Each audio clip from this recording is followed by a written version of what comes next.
Hello दोस्तों, नमस्ते।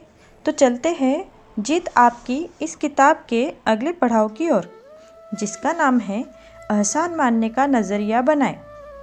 अपनी दिक्कतों के बारे में सोचने के बजाय अपनी सहूलियतों के बारे में सोचें। अपने इर्द गिर्द के फूलों की खुशबू सूंघने के लिए वक्त निकालें। आप कई बार सुनते होंगे कि कोई आदमी दुर्घटना की वजह से अंधा या अपाहिज हो गया, लेकिन उसे हर जाने के तौर पर लाखों रुपए मिल गए। हम में से कितने लोग ऐसे आदमी की जगह लेना चाहेंगे? ऐसा चाहने वाला शायद ही कोई होगा। हम शिकायतें करने के इतने आदी हो गए हैं कि उन चीज़ों की ओर हमारी नज़र ही नहीं जाती जो हमारे पास मौजूद हैं। हमारे पास ऐसी बहुत सारी चीज़ें हैं जिनके लिए हमें शुक्रगुजार होना चाहिए। मैं जब कहता हूँ कि अपनी दिक्कतों के बजाय सहूलियतों पर गौर करें, तो इसका मतलब यह नहीं है कि हमें आत्मसंतुष्ट हो जाना चाहिए। एहसानमंद होने के नज़रिए का मतलब आत्मसंतुष्टि नहीं है। यदि मेरी बातों से आपको आत्मसंतुष्ट हो जाने का संदेश मिला है, तो मैं अपनी बातों को न समझा पाने के लिए दोषी हूँ, और आप दोषी हैं अपना मनपसंद मतलब निकालने के लिए। लोग किसी बात का मनचाहा मतलब कैसे निकालते हैं, यह बताने के लिए मैं एक कहानी सुनाता हूँ। एक डॉक्टर को शराबियों के एक समूह को संबोधित करने के लिए मेहमान वक्ता के रूप में बुलाया गया। वह उसके सामने कोई ऐसा नमूना पेश करना चाहता था जिससे उन्हें यह एहसास हो कि शराब सेहत के लिए नुकसानदेह होती है। उसने 2 कांच के बर्तन लिए, एक में साफ पानी भरा और दूसरों में शराब भरी। उसने साफ पानी में एक केचुआ डाला। वह आसानी से तैरता हुआ पानी के ऊपर आ गया। फिर उसने एक केचुआ शराब में डाला और वह सबकी आंखों के आगे टुकड़े टुकड़े हो गया। वह यह साबित करना चाहता था कि शराब शरीर के अंदर ऐसा ही असर करती है। नमूना पेश करने के बाद उसने शराबियों के एक समूह से पूछा कि उन्हें इसमें से क्या सीख मिली। उसका सवाल सुनकर पीछे बैठे एक शराबी ने जवाब दिया, इसका यह मतलब है कि शराब पीने से हमारे पेट में कीड़े नहीं होंगे। क्या इसका यही संदेश था? बिल्कुल नहीं। किसी बात का मनचाहा मतलब ऐसे ही निकाला जाता है। हम वह नहीं सुनते जो हमें सुनाया जाता है, बल्कि हम वह सुनते हैं जो हम सुनना चाहते हैं। हमें मिली बहुत सारी नियामतें छिपे हुए खजाने की तरह है। हमें अपनी दिक्कतों के बारे में नहीं, बल्कि अपनी नियामतों के बारे में सोचना चाहिए। आइए पहले हम अपनी कुछ गलतफहमियों को दूर करें। आमतौर पर माना जाता है कि हम स्कूल कॉलेजों में शिक्षा प्राप्त करते हैं। कई देशों में आयोजित की जाने वाली सेमिनारों में अपने श्रोताओं से यह सवाल करता हूँ, क्या हम स्कूल कॉलेजों में वास्तव में शिक्षा हासिल करते हैं?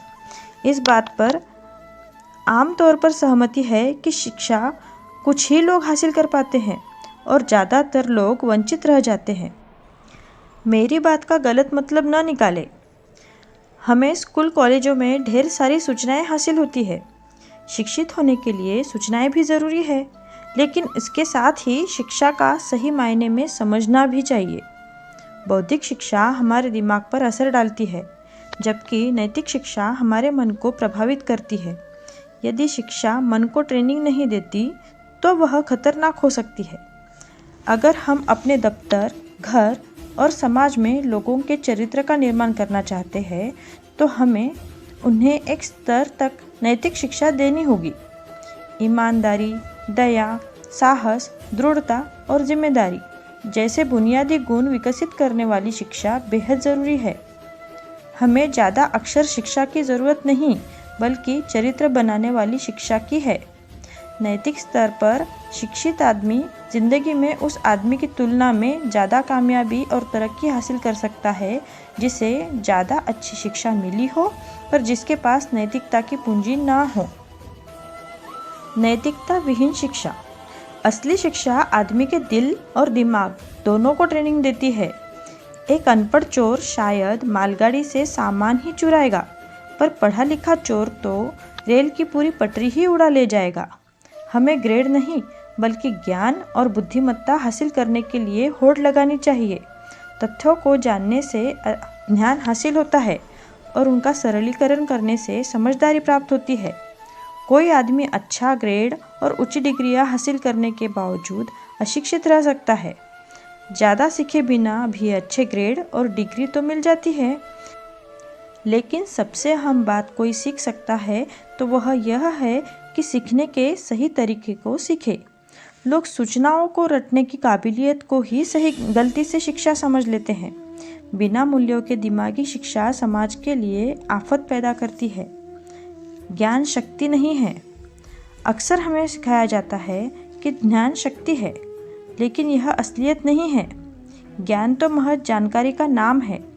ज्ञान में शक्ति बनाने की क्षमता है और यह तभी शक्ति बनता है जब उसका सही इस्तेमाल किया जाता है।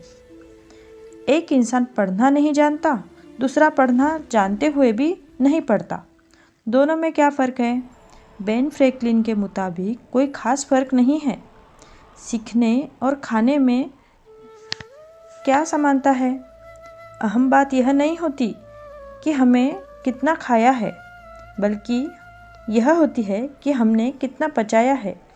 सच यह है कि ज्ञान में शक्ति छिपी होती है, पर असली शक्ति बुद्धिमत्ता है। शिक्षा के कई रूप होते हैं। इसका मतलब केवल ग्रेड और डिग्री हासिल करना नहीं होता। शिक्षा के दायरे में ये सारी बातें शामिल है। अपनी शक्ति को बढ़ाना, आत्म अनुशासन सीखना, दूसरों की बातों पर ध्यान से सुनना, सीखने की गहरी इच्छा होना। हमारा दिमाग मांसपेशियों की तरह होता है। उसका तेज या मंद होना इस पर निर्भर होता है हम उसका कितना इस्तेमाल करते हैं। अगर आप सोचते हैं कि ज्ञान पाना महंगा है तो अज्ञानी बन के देखो। तो दोस्तों, इस किताब का अगला पड़ाव हम अगले वीडियो में लेकर आएंगे। तो मिलते हैं अगले हफ्ते में। अगर आपको यह बुक पसंद आई हो तो लाइक करें, कमेंट करें और चैनल को सब्सक्राइब करें ताकि आप ऐसे ही प्रेरणादायी बुक सुन सकें। धन्यवाद।